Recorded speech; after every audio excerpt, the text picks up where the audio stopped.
Hello friend, welcome to back my channel. आज की इस वीडियो में जानेंगे कि सोलर मॉड्यूल मैन्युफैक्चरिंग में सोलर फैक्ट्री में जो पैनल बनता है वो उसका प्रोसेस फ्लो क्या होता है।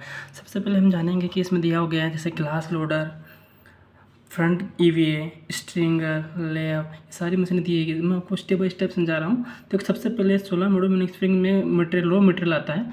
उसके बाद में ये सबसे पहले जाता है ग्लास लोडर, जो आपको दिख रहा है सबसे फर्स्ट ऑप्शन ग्लास लोडर।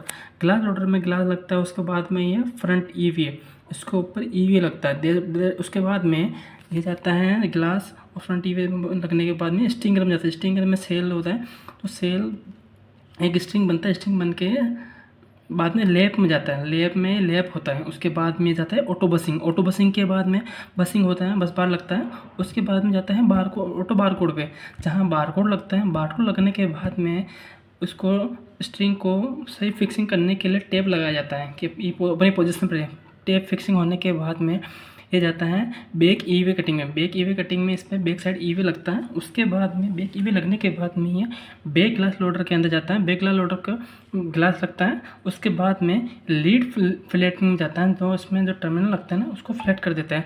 उसके बाद में ये जाता है प्री ईएल में, जिसमें ईएल इमेज देखता है कि ओके एनजे क्या है। उसके बाद में ईएल इमेज ओके होने के बाद में अगर ओके है तो लिमिटर में जाएगा, नहीं तो रिवर्क में चला जाएगा। उसके बाद लिमिट में ये लेमिनेट होता है, जिसमें मतलब लिमिटर के अंदर पूरा जिसमें एयर होती है सब निकल जाती है, पूरा लेमिनेट हो जाता है। लेमिनेट होने के बाद में जाता है टेप रिमूव पे, जिसमें चारों साइड जो टेप लगाई थी टेप लगती है वो टेप निकलती है। टेप निकलने के बाद में ये जाता है ट्रिमिंग पे। ट्रिमिंग में जाने के बाद में जाता है ट्रिम हो जाता है, चारों तरफ से कॉर्नर कट जाते हैं, ट्रिम हो जाता है। जस्ट ई भी आता है ना, उसको ट्रिमिंग करते हैं। उसके बाद में जाता है पोस्ट ईएल। पोस्ट ईएल के बाद में ईएल इमेज देखते हैं कि ओके है नहीं है। उसके बाद में ये जाता है वीक्यूसी। वीक्यूसी मतलब क्वालिटी के अंडर में होता है, जो देखते हैं कि इमेज मॉड्यूल की इमेज ओके है या नहीं है। वीक्यूसी होने के बाद में जाता है इसमें फ्रेम लगता है। फ्रेमिंग के अंदर जाता है फ्रेम लगता है, चारों साइड फ्रेम लगने के बाद में उसके बाद में जाता है टर्मिनल स्ट्रेस के। ये जो टर्मिनल अपने वहाँ फ्लैट किए थे ये खड़े करते हैं ताकि इसमें जेबी लग सके। तो टर्मिनल स्ट्रेन के बाद में जेबी ग्लू लगता है। चारों तरफ ग्लू लगने के बाद इसमें जेबी फिक्सिंग किया जाता है। जेबी फिक्सिंग होने के बाद में ये फिक्स होने के बाद में जेबी सोल्डरिंग होता है। सोल्डरिंग होने के बाद में जाता है जेबी पोटिंग में, पोटिंग डलती है। फिर उसके बाद में ये क्यूरिंग के अंदर चला जाता है। क्यूर होता है जिसमें 4 घंटे का टाइम ड्यूरेशन होता है। और उसके बाद में क्यूरिंग होने के बाद में जाता है जेबी केप, जहाँ केप लगती हैं के ऊपर।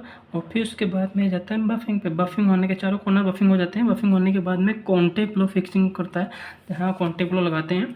फिर उसके बाद में जाता है सन टेस्टिंग के अंदर, जहाँ मॉडल टेस्ट होता है कि पावर जो कुल मिला के मॉडल पावर देता है पूरी, जो वहाँ से पता चल जाता है कितना मॉडल पावर है, लो पावर है, हाई पावर है, सारा वहाँ पावर फिक्स हो जाती है कितनी पावर का मॉडल है। फिर उसके बाद में हाईपोर्ट के अंदर जाता है, जिसमें हम जेपी का पता चल जाता है कितनी पावर, अगर जेपी शॉर्ट है कुछ हाईपोर्ट के अंदर दिख जाता है। फिर उसके बाद में जाता है फाइनल ईएल। फाइनल ईएल में लास्ट फाइनल डिसीजन लेते हैं कि ईएल में सारी इमेज ओके हैं। अगर वहाँ से डिसीजन लिया जाता है कि माइक्रो के ईएल आर में कुछ भी हो तो वहाँ से डिसीजन लिया जाता है। बी ग्रेड ए ग्रेड जो भी होता है सारा डिसीजन फाइनल ईएल से लिया जाता है। फिर उसके बाद में जाता है कॉन्टे ब्लॉक रिमूवर, जो कॉन्टे ब्लॉक रिमूव करते हैं। और फिर उसके बाद रिमूव करने के बाद मॉडल को आगे भेजते हैं back level machine. Back level में ये मॉडल बैक लेवल निकालता है। फिर उसके बाद में जाता है एफक्यूसी के अंदर। एफक्यूसी में फाइनल डिसीजन होता है। एफक्यूसी क्वालिटी के अंडर में होती है, जहाँ फाइनल क्वालिटी कंट्रोल होता है। इसको बोलते हैं एफक्यूसी को फाइनल क्वालिटी कंट्रोल। यहाँ सारा डिसीजन लेके मॉडल की ग्रेडिंग फिक्स करते हैं। ए ग्रेड बी ग्रेड जो भी होता है यहाँ से फिक्स होता है। फिर उसके बाद में ये RFID रीड करता है। RFID रीडर के अंदर जाता है। RFID रीड करता है, जैसे मॉडल की सारी डिटेल पता चलती है हमें RFID के अंदर।